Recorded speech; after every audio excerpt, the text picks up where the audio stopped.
Welcome to the Gospel According to People. Look, today we here with Parker once again. We're gonna do a little shit talking, man. And it's not real shit. We just gonna make sense of the bullshit that everybody deals with. So let's start where you basically picked up on. Oh shit, the mic. I done broke the mic. Goddamn. Shit. And no, we haven't been chiefing like Chief Keef. It's just allergy season. Might be sliding because it's at an angle like my desk was. Ah, yes. What's that? Yeah, damn. Bring it, look, we're dealing with some technical difficulties right now. Damn, y'all. You got it.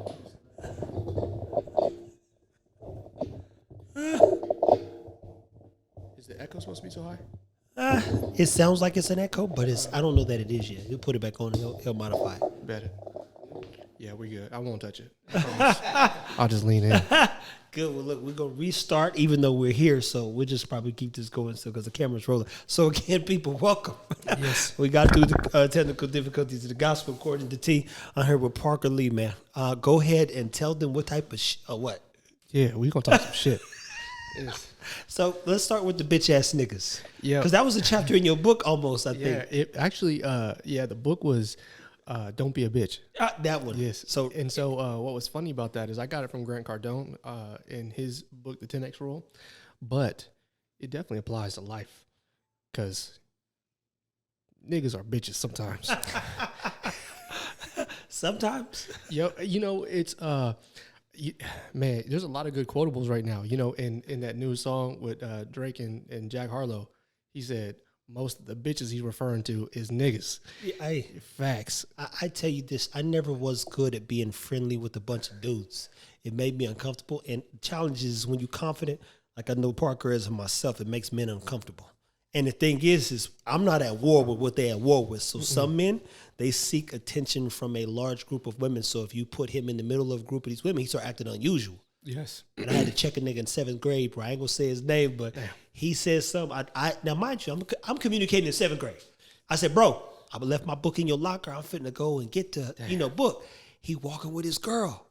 Now, this time, no, my bad, 8th grade. He had a 7th grade girlfriend. And he said, hey, nigga, what you doing in my locker? And I looked at him. He said, Trevor, I'm just playing. Because he is not him. Yeah, he is not it. Yeah. Yeah, really not about that. Yes. Yeah, he got it in him, but he knows I do. Yeah. So he's like, look, I'm just playing my guy. Damn, we about to do this all the time. Yeah, this is what we're going to do, man. I got you. You got it. Yeah, I didn't even touch it this time. You good, man? Oh, look at that, bro. Oh, is this your personal mic? Go, man. Go ahead. Oh, shit. Hold this one while you talk. My bad, man. You good? Go ahead. You getting in on the action, too? Yeah, jump in. See, it's something he think he need to chime in. Look, we've been dealing with Tex because he's got a beautiful table here. It's Italian marble. So I just told a story about this. Yeah. Yes. And when I had to choke out a clerk for this table. Yes. So how do you deal with the bitch ass nigga? Hey, dude, it's so funny that that this is a subject matter because I just got to cut it out. So I had a friend recently that made my problems his problems, and as a result, I mean.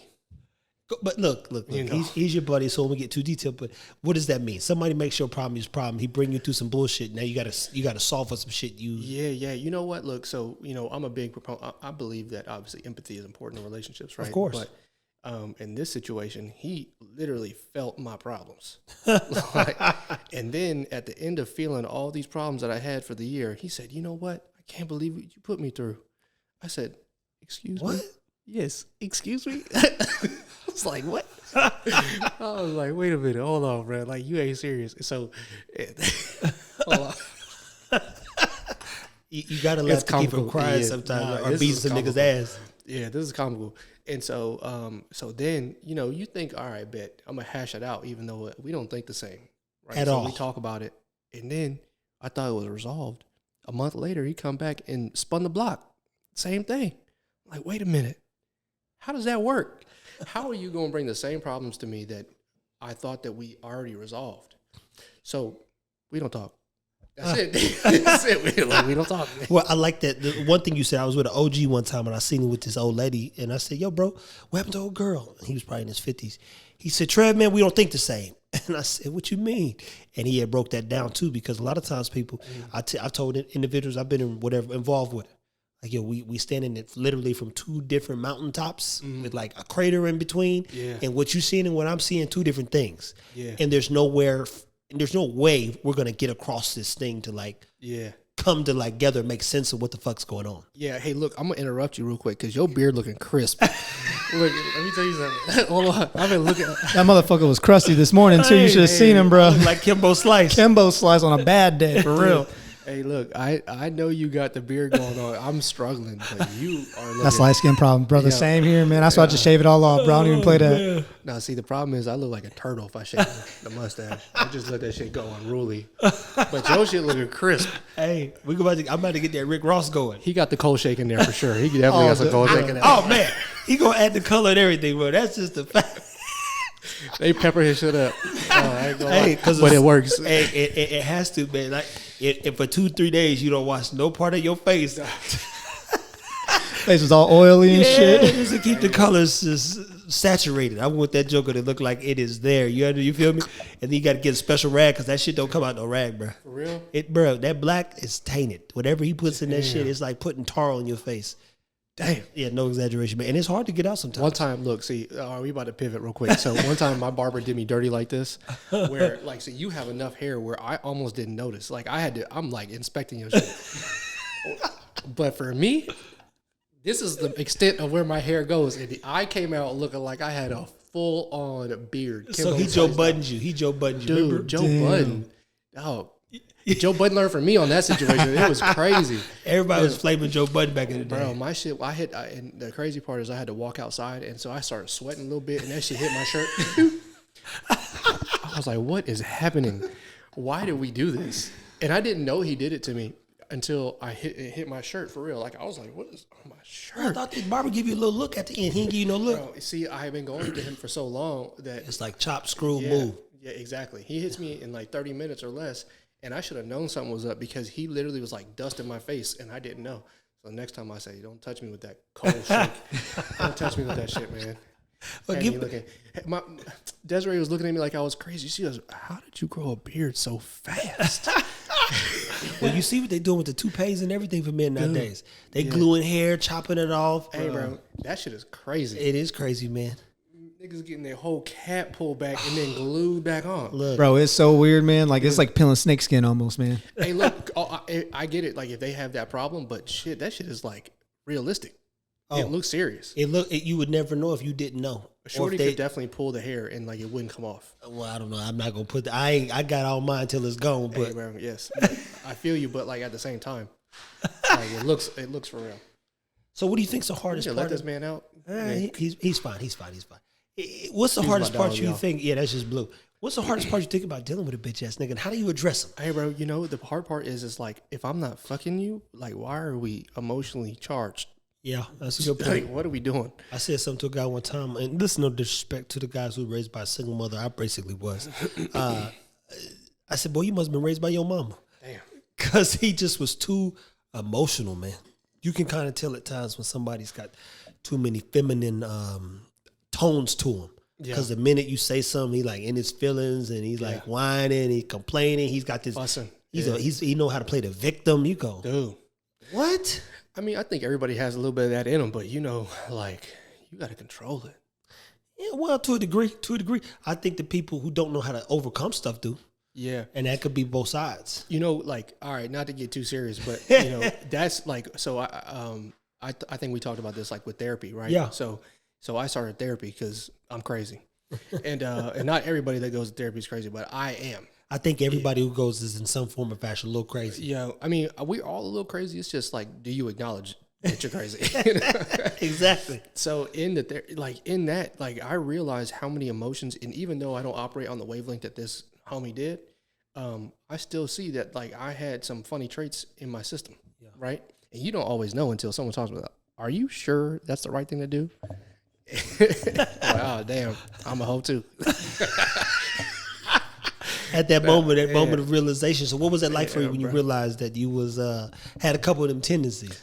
Yeah, I mean, like I've cut it out, right? But and you learn how to manage that stuff. But like I said, not getting too serious, but you know, that's how you learn how to tolerate. You know, you say, well, how do you deal with it? And it's like, well, I'm not going to continue to enable this behavior by like trying to emotionally support you through the situation that you're going through because you a bitch. But at the same time, like I know emotionally, well, you must be going through something because you acting this way. Like you got to be doing something. So I would tell you this, you know, I'm glad actually we talking about this now. Young man that I basically been an assistant to and just his development overall. He said that, you know, he called me the other day and he said him and his old lady he was dealing with got into it right real bad. Yeah.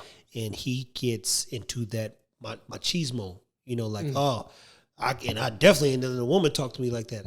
I said, so by the time you get down to it, he had been dealing with a level of stress she had. I said, let me be very clear with you, bro. We all got to learn this to be better leaders, right? Mm-hmm. I said, sometimes you got to take a breath. Yeah. Because 9 out of 10 people don't know how to communicate anyway. And you don't know what she's dealing with. Yeah. So now it ain't about a man or a woman. I know you lack communication skills. Damn. I said, so if you don't know how to communicate, what makes you think she does? Right. Yeah. So it's just like, you know, take a step back, really process what's going on. Your frustrations are actually because you don't know how to communicate, let alone, so when the last time you told somebody the whole truth about what you're going through? The whole truth. Dude. That's the point. I said, so if you're looking at the person that you love or you sitting across from and you can't tell them, like you leave one little thing out to me, that sets the tone for a lot of things. Yeah. Hey, dude, vulnerability is a big deal, you know, like with whoever, you know? Yeah.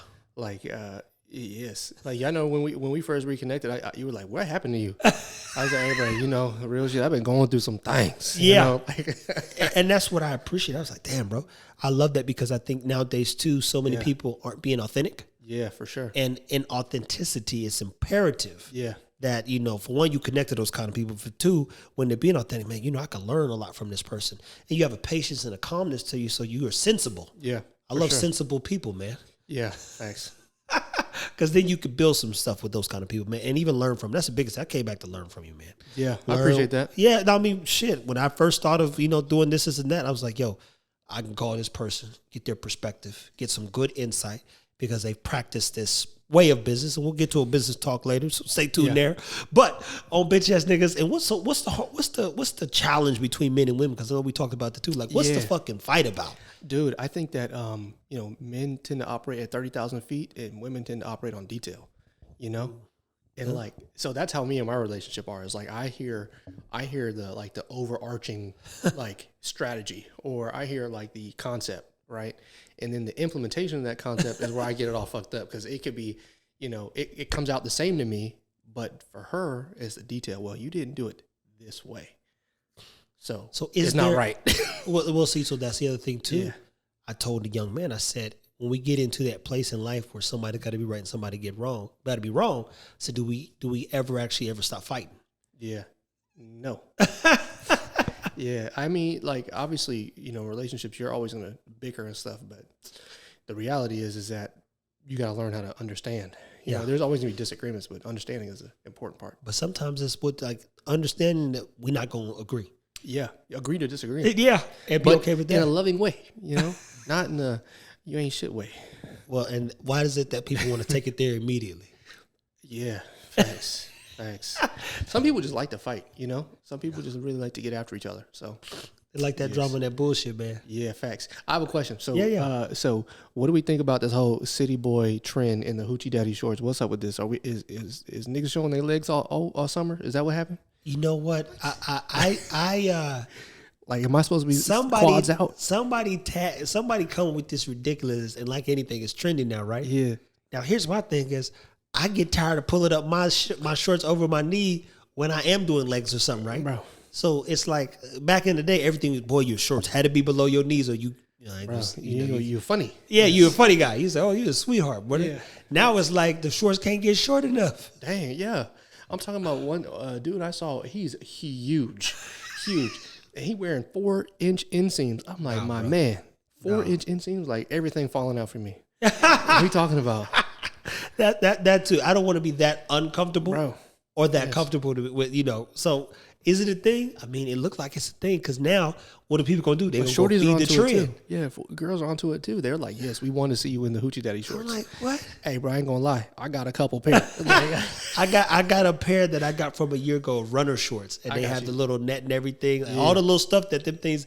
And I go, I ain't wearing these fucking things. And then Yes, you one are. day, Yes, you are. that's my point. Then around the crib. one Running day around I the put crib. them on and went out running. I go, man, these is actually pretty nice. Yeah. Because it keep things nice and tight. And you like, they not over what, bruh. I got cloth shorts on now, bro. These things get heavy. Yeah, I and, bet. And when you start sweating away that, I think I sweat, definitely Parker sweats at the time, everything gets annoying. Everything. Everything gets annoying. So you're like, I'm over this. So is the hoochie daddy thing a thing? Yeah, it's a fucking thing. It's a thing. Yo, yeah, facts. And niggas gonna try to go viral. So you know nigga gonna put on 18 outfits wearing hoochie daddy shirt trying to be famous, man. Yeah.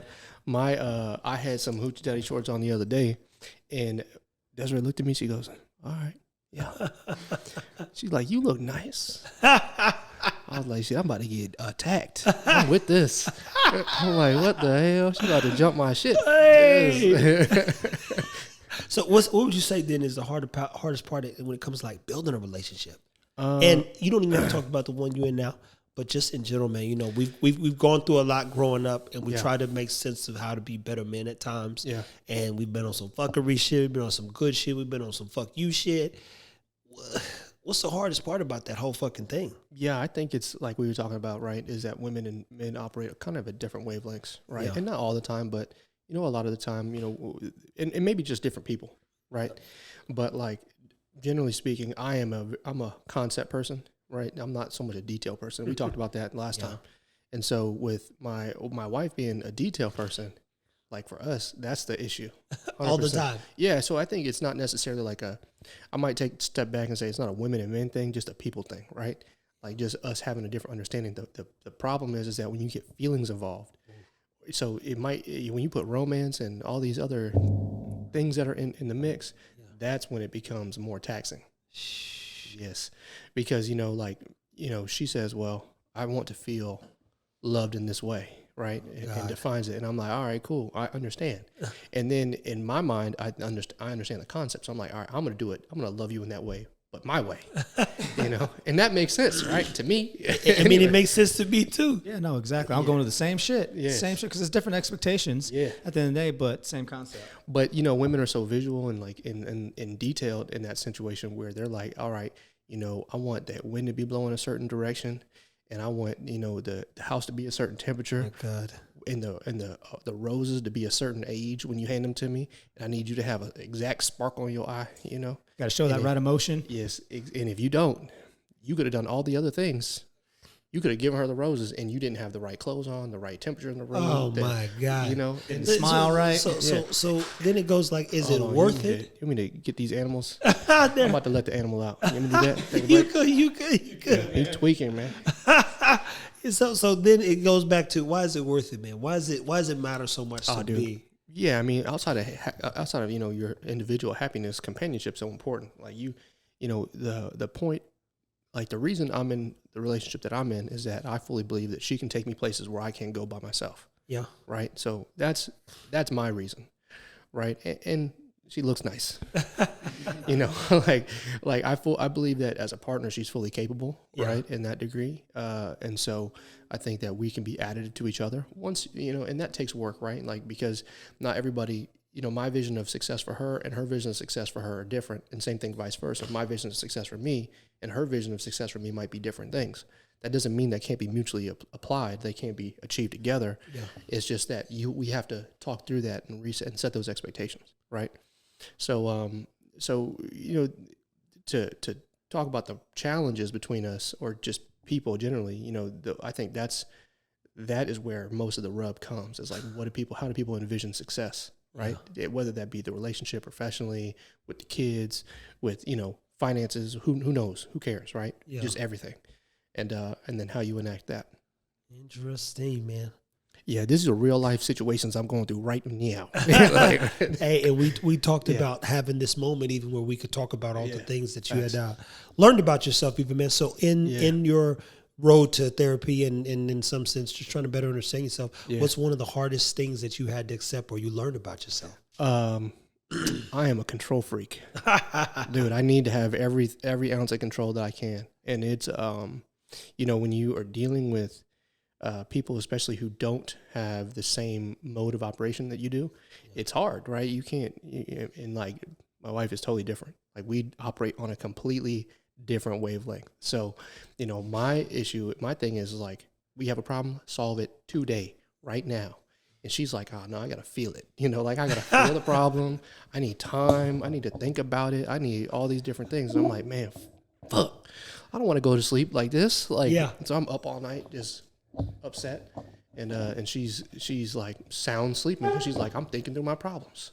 You know? That's so funny, man. That's so funny that you sit up there and have to make sense of this shit. Yeah. We're having some this Italian table, I tell you. Yeah, it's giving us a hard time. Let me I'm gonna tweak the air too because it's hot. Yeah. It's hot as hell. We're gonna take a break real quick. That's what we're gonna do. Take a break. Yo, so people, we're back, man. Listen, we're just gonna pick up kind of where we left off, but move forward. Listen, Jamarcus and I, we've had a few talks different times, and I'm not a relationship oriented person. Don't believe in stress. Damn. So when people, even like yourself, like I said, I tell him all the time, you're a better man than I'll ever be. No, that's not true. I mean, like, I think it's just like different priorities, right? Yeah. Yeah. That's all that is. See, and I tell you, people, this guy here, he literally does the same thing I do to people. What's that? Hey, that's what it feels like, just so you know. Yeah. So What happened? So I find the positive Yeah. and make it make sense because, at the end of the day, people do know me. Yeah. I'm not a bad person. No. That's not what that means. It's just like you said, it's a different priority. Yeah, there's nothing morally wrong with like wanting, or maybe not wanting, but not wanting a relationship, right? Yeah. I don't know what the driver is behind it. Maybe it's multiple cheeks. Maybe it's that you just don't want that companionship. Maybe I don't know, but like there's nothing morally wrong as long as communication. Nothing morally wrong as long as communication is effective. Yeah, right? and whoever. And that's one of the things my dad, he did preach to me growing up. He said, whatever you're doing, just make sure you can look yourself in the mirror at night. Yeah. and that you're always honest. Yeah. So what's funny is that one thing about me is like I'm a dream seller. So this is a problem for me. So this is why like I know that I can't be in the situation where I'm like out in the open. You good. selling the tickets to the door, to the show, to the... We selling everything, the whole kit and caboodle. Yeah. And you know how easy it is for... No deliveries. It's the package coming, but ain't the package you want. No, exactly. Yeah, it's empty. Yes. So where'd you learn to sell the dream at? Bro, it's a natural given talent. That's a light-skinned tendency, I think. Would you? I would agree, man. Yeah. Shit, I mean, I sold Riz on this dream, but she just didn't want to live it, though. Shit. Look. No, right. Yeah. Oh, my gosh. What's up, Daddy-O? Go upstairs. My kids. So, Trying to learn. And there's definitely, I think early on I lost a lot. Mm-hmm. So and then when you do set a priority for as like success or where you want to be, I don't have the energy for it, man. Yeah. I was raised also in an argumentative state of like society, like group of like the home I was raised in. Yeah. So the minute somebody starts arguing, I'm out. Yeah, I mean, I get that model, and I don't like to argue either, but at the same time, I know the value of a productive relationship. Yeah. Yeah, and so, my parents have been married for I'm 33, so they're 36 years, something like that, 35, and they got married at an older age. But is that one of y'all? No. That's one of my kids. Baby, go upstairs.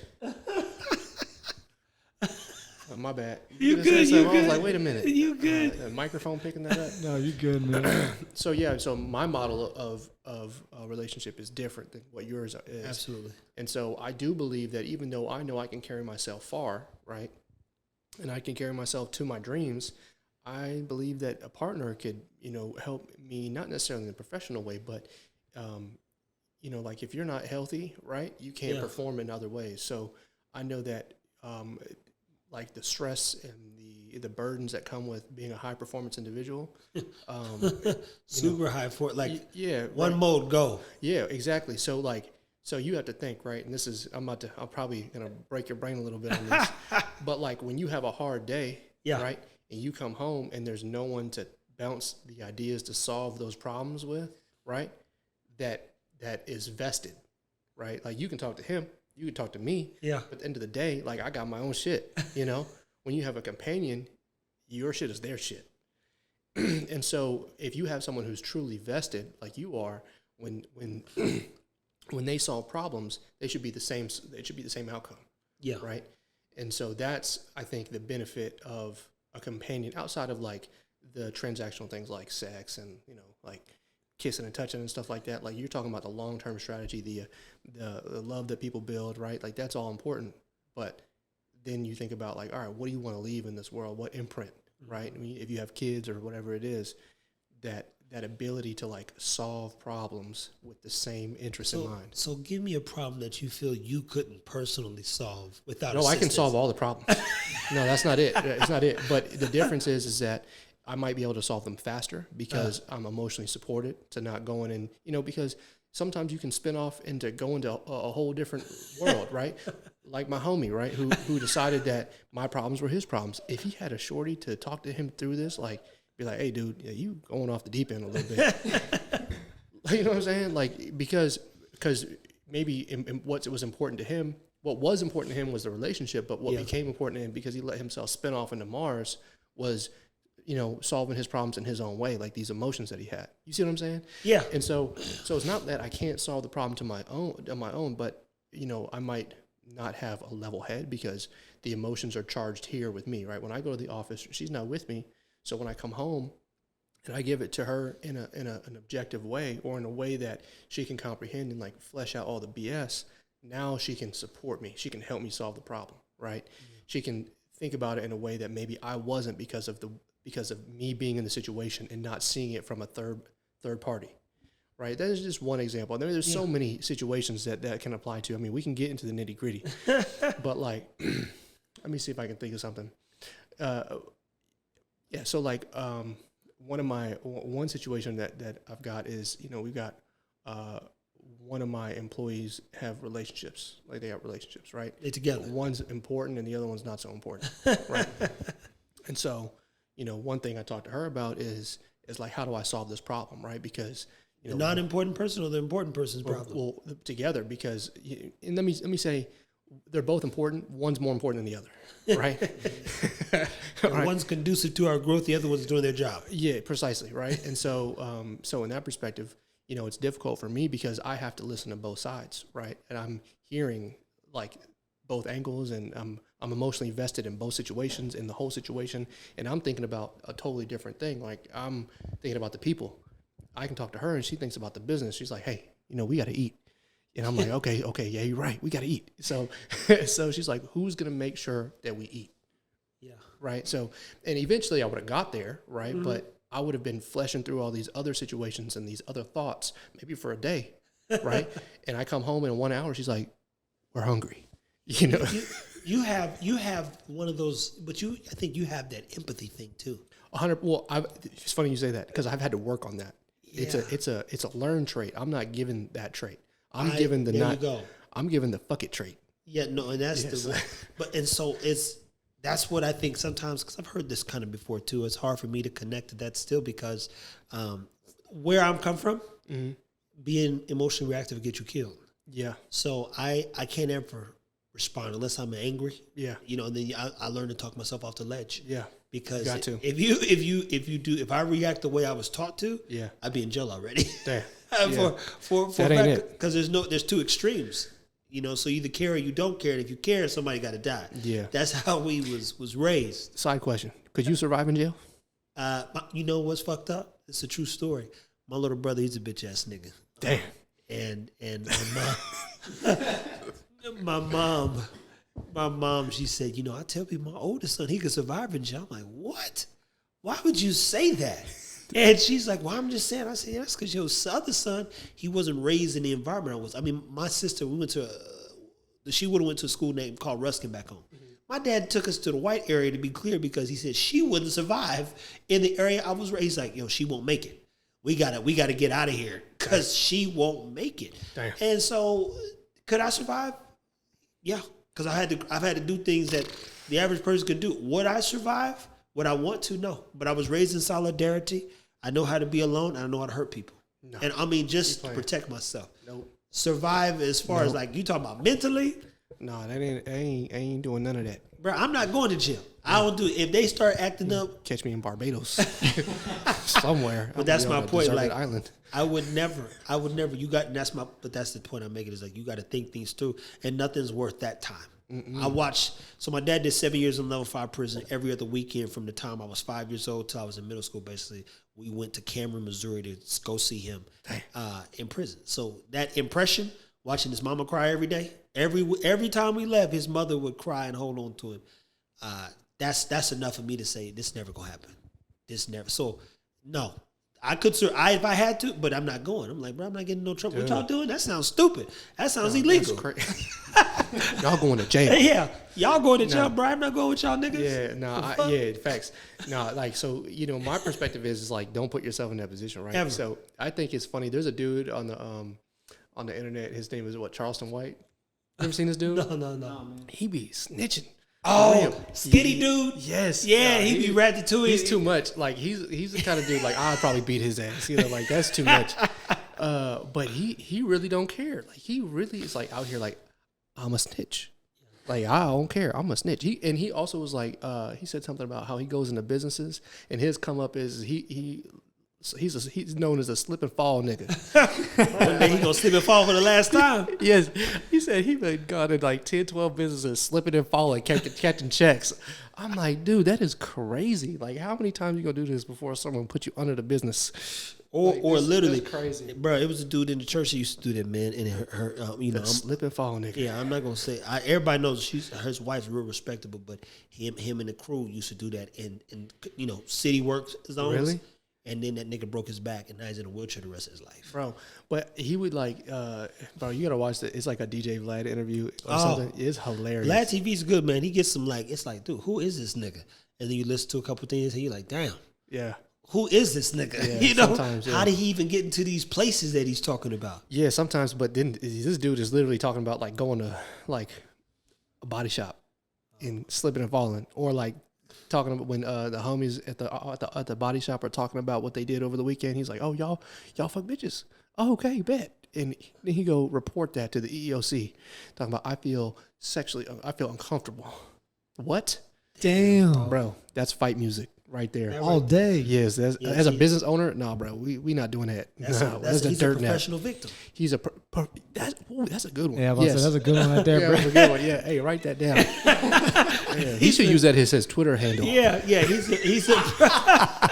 he's a professional victim, bro. Dude, I'm saying, I can't stand victims, but when you as a everything business you owner, what? He's collecting $10,000 checks for slipping and falling and snitching on dudes who getting off on the weekend. Like, what are we talking about? He's really collecting checks like that. 100%. You got to watch the interview. Damn. I'm gonna have to check it out. I'm gonna have to check it out, man. At professional victim. That's somebody should just go and comment every time. Like, dude, at the I'm saying, hey, y'all go hit Charleston White and hit that at professional victim for sure. Yes, give him that Twitter handle. So, what's the hardest part then about moving forward in a relationship once the problems arise? Oh, damn, we back to this. Yeah, it's communication. That's everything, isn't it? Yeah, you can't solve problems without communicating, and that's just it. And shout out to therapy, because this is something that I really learned how to do, because you don't realize until you talk to a professional how emotionally charged all of your communication is, right? So when you talk to someone and you think that you're being balanced, there's key words or trigger words that you're saying to someone that just in their perspective sets them off, Yeah. And so that's something that for me, I really, really learned a lot about myself. And that's what I was telling you, like the things that I don't know or I don't realize that I'm saying to someone that are giving off like emotional, like funk. I'll call it a funk, right? Yeah. Like, cause I'm not really feeling it. It's like unconscious, right? And you don't realize that until a professional points out like, hey, the way you talking, crazy. It's crazy. And so, yeah, that's a big deal. Well, I think sometimes people get to that place where they're talking crazy due to frustrations internally and externally, and then frustration just builds, though, right? Yeah, for sure. Yeah, like the way what I view is that people treat you how they feel, right? Yeah. So and it might be it may be an effect of something you did to them, right, or something you said to them or whatever, but. Generally speaking, they're going to treat you how they feel. And that can be from the person who is in the relationship with you, right? Or an external factor, right? Like when you'd say you're not a fan of relationships, but you know, it sounds like you're in one, or I'm in one, working through one, whatever it is. And so like maybe your shorty comes home and she's in a bad mood from work, right? She's gonna bring that to you, so she's treating you how she feels, right, based on how she was at work, right? And that is a real thing, and sometimes you have to learn how to like disarm that, but not only for them but for you, because it's easy to take that personal, right? Yeah, and then take it to the next level, right? And then elevate it. I did that yesterday. You're like, this is a level 3 now. Yeah, I'm gonna set the house on fire just so we're clear. Kids, get out. Yeah, bro. Like she out here about to unlock the nuclear codes with her anger, bro. Oh shit.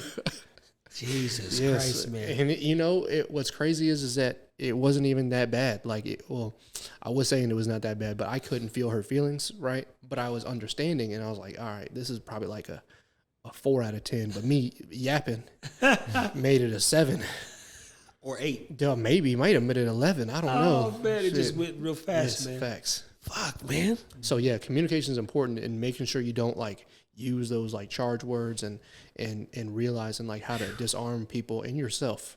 Right? Like this kind of stuff makes me nauseous.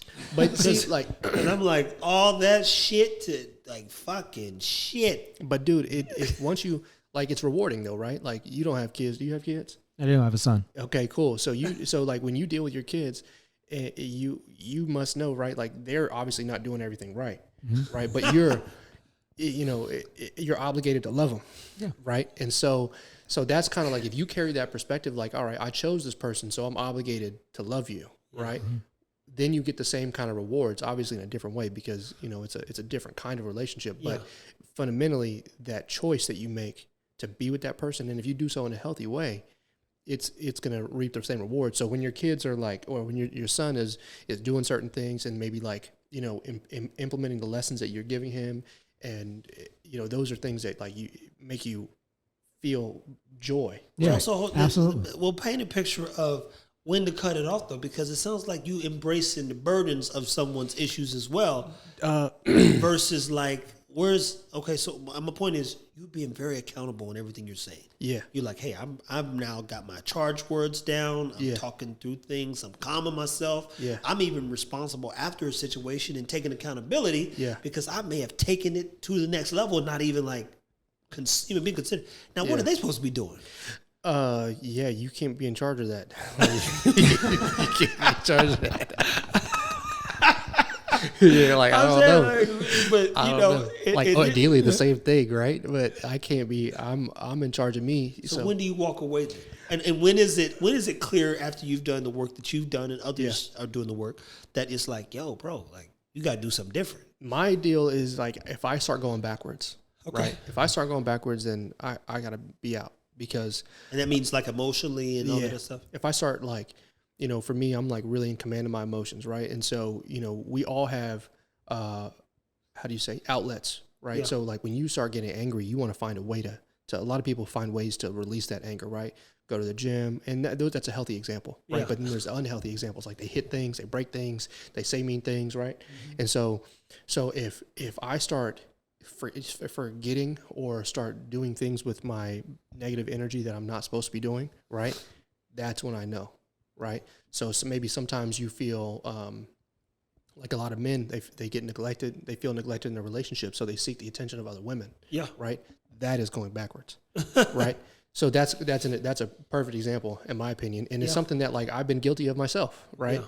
And so, now being in charge of my emotions and knowing that I'm accountable for the things that I do, right, regardless of how this person treats me. Right. They treat me great. And I respond. That's me responding. Right? If they treat me like shit and I respond and like shit, that's me still. Like, I'm still the one performing those actions, right?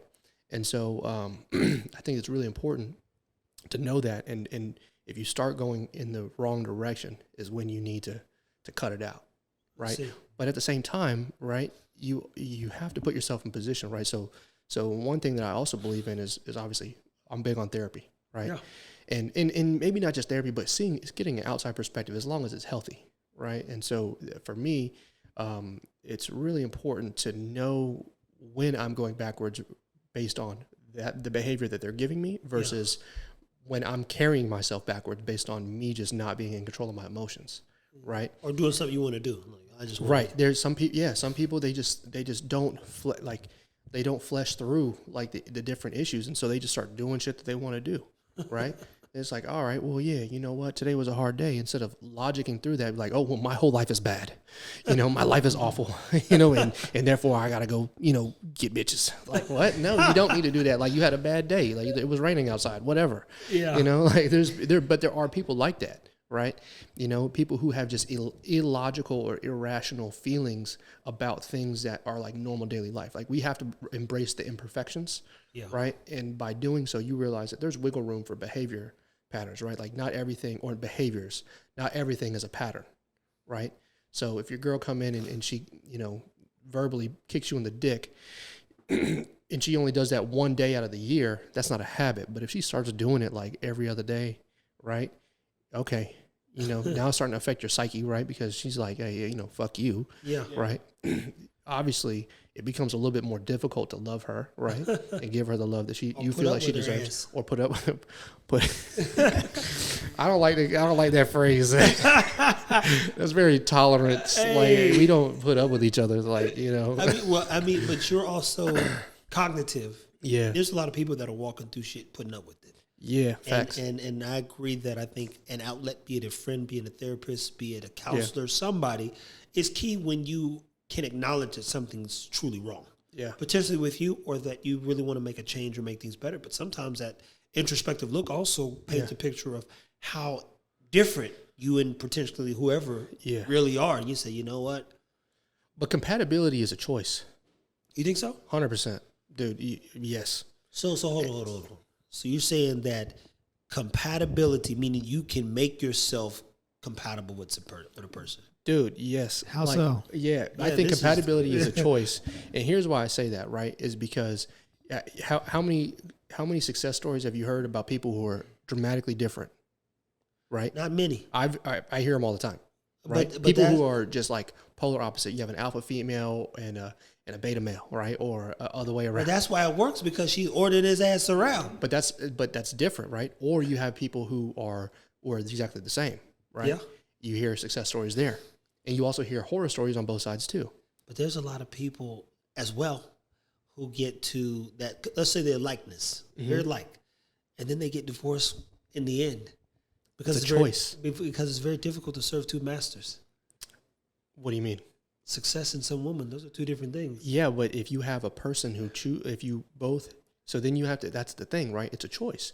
You have the choice everybody has a choice, right? So you can choose to maybe embrace the relationship a little bit more and figure out another way to achieve your goals, right? Or your wife can say, hey, look, I understand, your partner, whoever it is, right? Yeah. Can say, hey, look, you know what? I understand that these are your goals and I understand that you're doing it for us. I will support you. So she's going to be behind you, pushing you on the same goal, right? Now that's the goal, of course. That would be nice. But that's in your mind, right? What's important, right? See, I don't need that necessarily, right? Like, yes, I'm an efficiency person, so I literally can work my whole 8 hours in 3 hours, right? And so knowing that if I want to do double the work, I'll do it in 6 hours. I still got 2 hours left in my day or more, right? And so I think about, okay, well, how important is where I'm headed versus the companionship that I've got, right? And also knowing that, you know, for me, a healthy mind will also help me perform more efficiently. Yeah. Right. So that's a perfect example. It's like, she doesn't want to be in the office working with me. She doesn't want to be doing that. No. Right. That's not who she is. And I don't expect her to be. I appreciate her for something different than that. Right.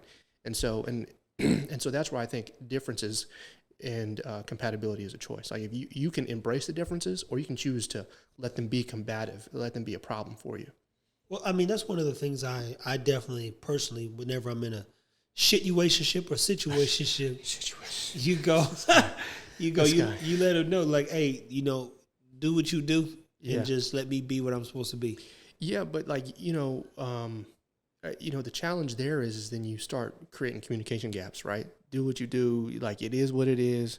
No, bro, get an uppercut. How about that? No, it ain't. No, I'm super clear, and it's one of those things where, you know, it's not uncommon. Yeah. It's not uncommon. I call them Eskimos, for a woman to latch on to a man who's on his way and become whatever that, like, she might not have been vegan, but if you like, I'm only eating vegetables, she's like, we eating vegetables. Yeah. She doing whatever. There's some Eskimos out here that will do whatever they can to secure the bag. Yeah. And get whatever result they want to get. Yeah. And then my thing is just, hey, look, be who you're supposed to be. Don't try to be me. Don't try to like pick up on, like, I live there, you know? It's kind of like you. You can work in 3, like you said, 3 hours, double up 6 hours. You live at that capacity of efficiency where that person might try to attempt that and be burnt out. Like, day 2 of this, you got to do this tomorrow too? Yeah. You're like, yeah, this is how I live. Yeah. Like, be who you are, and I can work with that better than you trying to adopt my ways, because it's unrealistic. Well, but see, then it's not, that's where the choice comes in, right? It's like, you can, if you don't care about that, right, then obviously they don't need to adopt your ways, right? If you do, then they do. I'm just saying, we live in a world where conformity is a real thing, though. But conformity is also still a choice.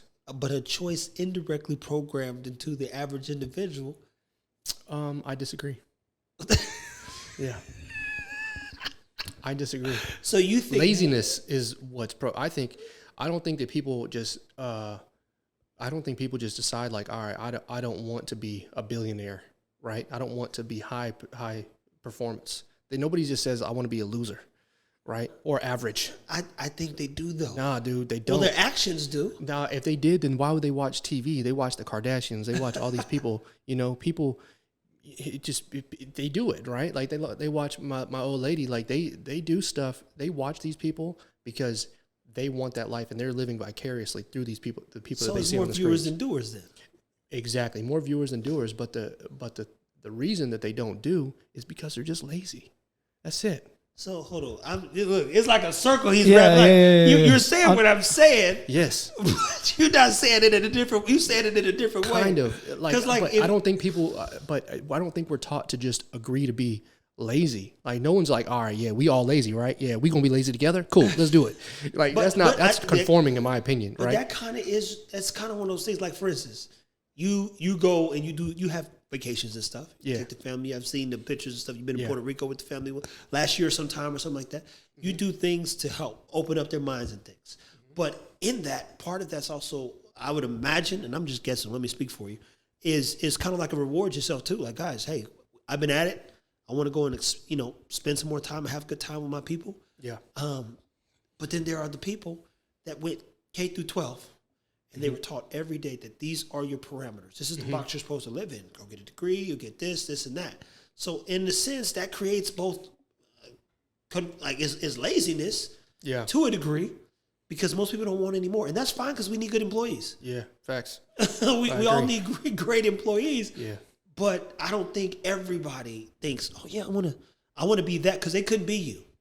They couldn't be you. Like, if they had to walk in your shoes for 7 days straight, manage people, manage kids, love everybody, have the patience you have, it would be overwhelming to the average individual. Nah, yeah. You know what's interesting? Like, I agree, but the reason, in my opinion, is not because they don't want the result, right? But if they don't do the action, they don't want the result. But they are not doing the action because they're lazy. Look, what are we talking about here, man? He said, but that's from them just being pre-programmed, like he just said. He's saying the same thing I'm saying. Look, when they hear this, I'm like, what is he talking about? Yeah, like, all I'm saying is, you like, saying what I'm saying, man. Yeah, like, we're agreeing, right? That people aren't doing the same thing. I think that it's a use of terms, maybe, that we're maybe missing each other on, right? Because I don't, like, as I think about my high school and college career, no one was ever like, all right, you have to be a lawyer, you have to do this, and you have to, like, fit in this box, right? There was nobody who did that. And even thinking about, like, the things that I was learning, there was nothing that even, like, not even like hinted at me having to fit in that box. Yeah. Right. So maybe that's my experience. Now, I can't agree with everybody else. And I don't talk to enough people that have that mindset to get deep enough. If I smell it on you, that I probably do in the conversation, not because I think I'm better, just because, like, I don't have the bandwidth to understand, maybe. And that might be a thing. Right. So when I think about that pre-programming, right, I don't think anybody's pre-programmed, because they might be. But there's movies even about it. Yeah. It's like, hey, you're going to be a coal miner. You're going to work in this stuff. And that's your story. Noah was it. The Notebook. He was supposed to be a guy who worked in the coal, and that was it. That was his life. But, okay, so then how do you explain the kid from the hood that got all the same experience that everybody else got in the hood that becomes a world-class surgeon? Well, that's right? that's 1 in 10,000. That's that Django. That's that Django. Right, boy. You are that 1 in 10,000. But, like...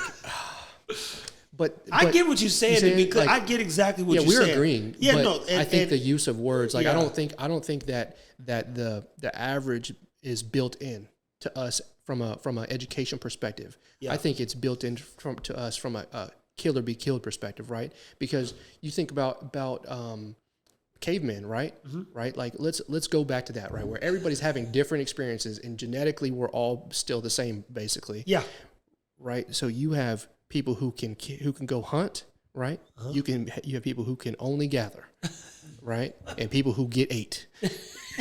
That's it, right? Like that was it. Or like even move the timeline forward a little bit, where you have explorers and shit, right? Like these people, the formal education at that point was not enough to then have all these people that are standing out.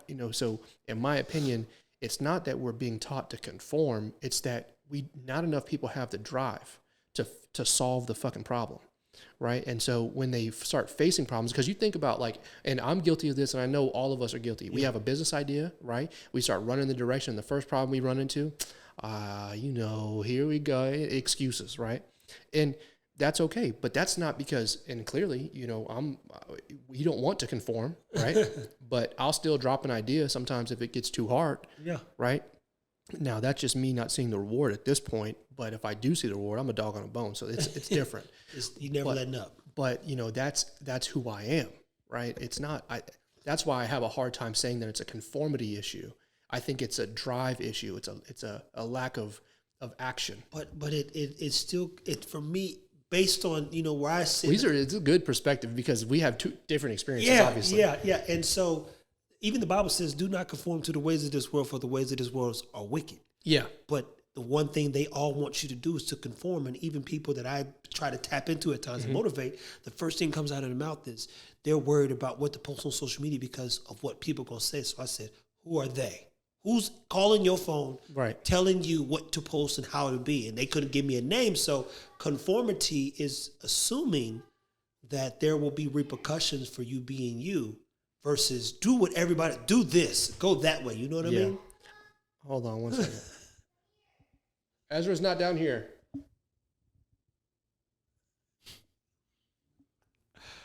He's so funny. Kids are great. That's the youngest one? Yeah. He just want to be in the mix. Kids like to do things. Go ahead. You got a question? Well, my thing is I'm hearing all this, and from both sides, it just sounds like it's all based around settings. Because I come from a background where I'm half Native American. Okay. And living on the reservation, if you go there, it's like borderline poverty. Yeah. Like, actually not even borderline, it is. Yeah. It's 2021, there's still no plumbing in most places. Damn. Yeah. Like, I'm trying to tell you. Navajo. Okay. Yeah. So, with that being said, my mom, thankfully, when she was 18, 19, got out, military, got to go see the world. Yeah. So with her being really the only ones out of all of her siblings getting out, got to go experience some different things. I got to grow up differently than most of my cousins did, who lived on the reservation still. Right. And so being able to see what is possible, and then also just having the right work ethic and then getting around the right people, I was able to change the path of where I was going based off of just those settings. Yeah. So that's what I'm saying. It just sounds like settings are everything in this part. Yeah, I could agree in that degree to a degree, right? Mm-hmm. But then you have like, hold on one second. You want to pause real quick? Some jits in the right place. Yeah. Hold on. Go ahead. Let's part 3 pause. The mushrooms? Yeah. Yeah, because it goes into business. Does it? It does. Because there's businesses being built around it. FDA's approving it. Let me tell you something. Until you take mushrooms, there is no business to be had with mushrooms. Oh man, people look. You got to watch the next episode to hear what we talk about with specific to the mushrooms. Dude. Let's finish this up though. So we had this conversation about conformity. Jamarcus brought up a good point. We talked a little bit more about it off camera. Yeah. I think we're agreeing, disagreeing, but it's making sense. I understand your challenge because I've been there before. With like, I don't like that word. You guys, it's not making sense because I think it's almost like the conspiracy theories, right? Yeah. In your mind, you could do more, but most people won't. And it's also because what has society done? Created categories. Yeah. And categories are a form of conformity. You put them in this box. I want to be this. I want to be Nike. I want to be Adidas. You have to be. I mean, even the Abercrombie. Like if you were an Abercrombie kid, you couldn't wear Hollister. Right. Like it's like you go be who we want you to be, and that's that. Yeah. And in cultures, see, you about to send me off in the ether space again on this one. I mean, but it's just one of the things. I watched the Indian movie called The Three Idiots, and one of the things in India, parts of Calcutta and other parts, is suicide's a big thing, and so much so that because education's everything. So when you don't make the right grades or you don't do this and that, what do? Instead of disappointing the parents, they'd rather die because of the whole like you got to be that great at all times. So you kind of. It's one of those things. So why do we say Asians all smart at math? You know, it's one of those things. It's like, or you know, Indians are doctors. It's a thing. It's a real thing. So. Yeah. But you know, I mean, yeah. We wanted to talk a little shit about this, man. Parker actually is pretty reasonable. So I'm still trying to get some shit out of his ass. Yeah. But you know, he's also he puts things together well. And that's what I appreciate because still he shines some light on some perspectives. Yeah. I don't think we talk like shit this round. You know, no. Like high level shit. You know, we are. Yeah, we're going to get to the high level shit at some point. But I was telling them too, podcasts are kind of difficult, people, because I think people think that you can sit down and just talk to whoever. Yeah. And it's just not that easy, which is why I be the same two hosts or the same individual talking on most of the great podcasts that are still here to this day. Facts. Yeah. You know, but you know, they make it funny, you know? But that's the part too. So now you got to have somebody who's funny. Imagine niggas don't have the same humor. Yeah, so somebody's a robot and then somebody's telling jokes and y'all both look crazy because you laugh and he looking stupid. Yeah, actually, right? No. You know, the only thing funny is how he looked. Yeah, that's it. He only make funny faces. But when you do have a sense of humor, you know, it changes things. But podcasts, I'm telling you people, it is not, it's like pulling teeth depending on who you interview. Yeah, facts. I want to end something. Before we end it, I got a question for you. Yeah, let's go. What's the most trifling shit a woman has done to you? Oh, damn. Yes.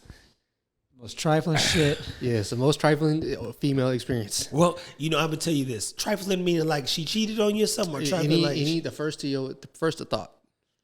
Trifling, like just game plan.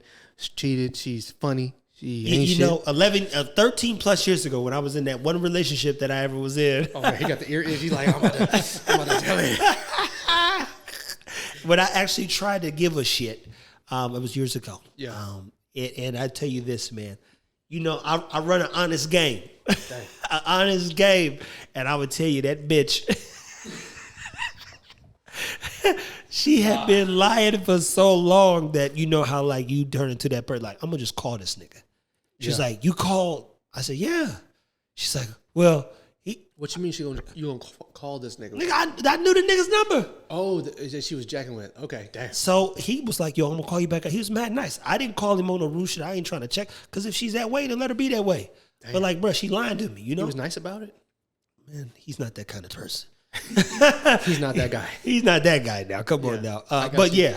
And I tell you this. I'm fucking your wife, yeah. She was my wife, but I tell you this, man, this how I really caught her slipping. I have, I'd imagine you that same way in regards to things. So let's say every day somebody come and do the same thing, and one day just one thing change.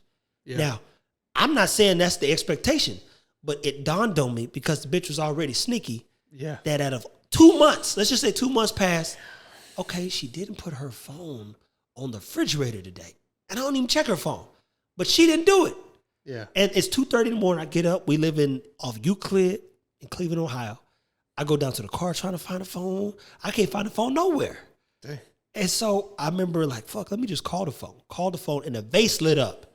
Why is her phone in the vase? Dang. Open the phone up. Damn. I know the code. 14 calls of this joker that same day. I said, yo, I thought you was over your dad's like washing clothes. Yeah. Dang. So when you think trifling is, to me, it's just not being honest. Yeah. If you're gonna be how I dealt with a girl who was literally on the boat with Sean Merriam, Floyd. She's like, "Hey, you want to come in?" I'm like, "Bro, have fun." Like, I don't. If you honest, But yes. have fun. Hey, bro, if you gonna do me like that, like, come on, let's go. Yeah, and I remember that nigga that used to Vince Young flew her out one time, and she said, I remember I used to tell her I'd be at my nephew's house at my uncle watching TV or resting or something, and she'd be like, "Look at this, so and so." I'm like, "Hey, make sure you get your money." I used to tell her that, and she get mad because what they want you to do, they want you to care and be all. I don't want you to just. I'm like, if that's who you are, be that. Be that. Just don't lie. Damn. So trifling to me personally Yeah. is a lying ass motherfucker. Damn. But You got one? You Man, got these one? hoes out here dirty, man. At the end of the day. Damn, yes. Yeah, no. So one time I was fucking with this one chick, and she, her sister, it was me, her sister, and our homie. We were all out one night. We go back to the crib. Me and her go back to the bedroom, start doing the thing. Now nowhere, she just stops. She just stops, Cold turkey. rolls out, She leaves. and I'm like, leaves, bro, you just on hard and she leaves. She just leaves, gets bricked up and outta I'm here. like, what the hell is going on? Leaves. Dude. Goes out into the living room. She tells the other homie that was there with the sister, the other sister, like, "Yo, we got to roll." Goes back to his place, smashes him out, Bruh. and then I'm like, "What?" But then, I mean, I'm still sitting there cold turkey though. How did you know that they went and crushed it? How did you know? Oh, trust me, I knew because when after the fact, old boy called me. He's like, "Yo, man, you know when I took her home, bro, she went back to the crib and was smashed." Damn. And I was like, "It's all good because I just hit the sister after you left instead." Damn. Yeah. This man trifled back. So yeah, bro. And there was 3 sisters, man. I was trying to get all 3. I only got 2 out of Damn. 3. This man trying to hit the whole Da Vinci Code. what about yourself, man? Hey, bro, one time I took this girl on a date in college and she had her boyfriend pick her up. I was like, wait a minute. And she was like, "Hey, bro, actually, can I order a meal to go?" I was like, why? Like, you just ate a whole meal. And she's like, yeah, but my man's come get me. I'm like, I'm sorry, what? What? I'm like, shorty, I got to go to the bathroom. She didn't disclose that up front? No. Come on, cuz. He would have known. Hey, man. I would have at least, at Well, that no, time. if you're trying to do the side dude thing or something, you never know. Nah, I mean, you would have had to propose that a little differently than that. Like, Agreed. maybe with my dick in your throat. You can't just propose that like before I get any activities. Like, what? This ain't come with no action. Yeah, bro, like it's we like ain't gonna transaction neither. I need a signing bonus for that kind of sign up. Hey, you see where all of our heads we went to that. You said trifling. Trifling is not like a Cicochino type thing. You go, oh, we finna go to where these bitches did us wrong, or they was just on some foul play. And again, that don't mean that nobody ever been foul. I've been real honest for a long time, making people mad how honest I am. Rubs them the wrong way, Bro. but I'd rather them know than not know. Yeah, facts. She ordered a meal for her man, Yeah, a to-go meal. That's trifling. Yeah, That'll and do then took it. But I was gone. I went to the bathroom and I never came back. Yeah, that's ridiculous. Never seen her again. That's ridiculous. He had to come pay for your meal now. Facts. Yeah, He she- definitely she- did. And they both were mad. I remember his name. I remember his name. His name was like Carmen or something like that. And Oh, Oh, damn. Carmen was his name? yeah, bro. He a little nigga too. Yeah, Yeah. He was brawling at that time because I was skinny as fuck. I was like 6'1", 150. Oh, wet. Lord. And, wet. And he was like maybe like 5'7", 220. Buff. Oh, No shit. neck having motherfucking too. I was just like, damn, like I don't want no smoke with this man because he will pull my arms off and beat me with them. So I'm gonna be out. There's a dude that was on TikTok. He said, "What to do when you don't know what to do." Yes. When there's someone this size, he said, "You just apologize." He said, "Cause he said these kind of people beat you blue black. You'll go home looking like your grandmama." He said with no teeth. It's one of my funniest ones because he says I have and he talks just like that too. I have a little background in taekwondo, and some big brolic African niggas holding on to him. He's got a full karate suit on with a black belt, No, sir. and you write him render a 400-page letter Sorry, I'm so sorry. I did not mean to do this. I did not mean to do this. Yeah, that shit had me. Yeah. It's one of I favored that motherfucker so funny. Bro, that shit is hilarious. That's how I was feeling. I was like, what to do when I don't know what to do? I am going to say, I'm sorry. Exactly, man. Save I her face. avoided her at all costs. Luckily, she like a mall cop or some shit. So, bless her heart. Now, yeah, bless now her. she probably wish she had. You know what's so funny? And you know, shout out to them. Yeah, well, we're ending on this note, man. It's funny how you think so much of the people till you get older and become the person. And then once you become the person, then they're like, damn, I should have hung out with that person. They was caught up in the hype of a moment versus the moments that were going to last forever. But you know what? It's how it's supposed to be. And I can't sit here and be like, I was always the shit, you know? But you got that's why you bust out laughing because I kind of was. No, you know what it was is like at that time I was modeling, so it was like I was getting a lot of attention, but I really didn't even have depth. I was partying and acting crazy, you know. Like I saw a lot of trifling shit then, but I expected it because I was literally modeling full time. We were flying all over doing campaigns for people. Yeah. Like the people that we were meeting didn't know anything other than shoot, party, sleep, party, sleep, and like. You know, we were in between. I was in this funny place between where I could lose weight and do high fashion, or like gain a little weight and do like underwear and sports stuff. Yeah, and so yeah, that's where I fit. So when I was doing that high fashion stuff, like people didn't even eat half the time. These bras out here eating a leaf of a salad, you know, be like, oh, I'm on a diet. Like, bitch, where's the Coke? Yeah, yeah, where's the Coke? Let's go party. That's fucking funny, man. Dude, yes. Well, people, listen, this is another episode. We're going to keep bringing Parker on. I love that he reached out, say, when we doing our next one. Part of this, too, is just getting him into that rhythm where, again, I assure you, podcasts are fun. It's imperative to have topics, somebody you can converse with, and even more importantly, people that are doing something. Imagine talking to somebody that, no disrespect to the people that work 9 to 5s, but, you know, don't really push themselves. It would get dull. It would get dull. And the best of the podcasts that exist are the ones that are like going out there and executing, doing some challenging things, learning, living, leading. Some of those things that I've been practicing myself. I told some of my people around me, I said, we're going to live, we're going to learn, and then we're going to lead. And the only way to do that is, in action. So definitely appreciate you joining us on this. People, we got part 2 coming where we're going to talk a little bit about business, and we'll wrap it up, man, and be back here again. Jamarcus, thank you. Parker, as always, a blast, my friend. Yes, sir.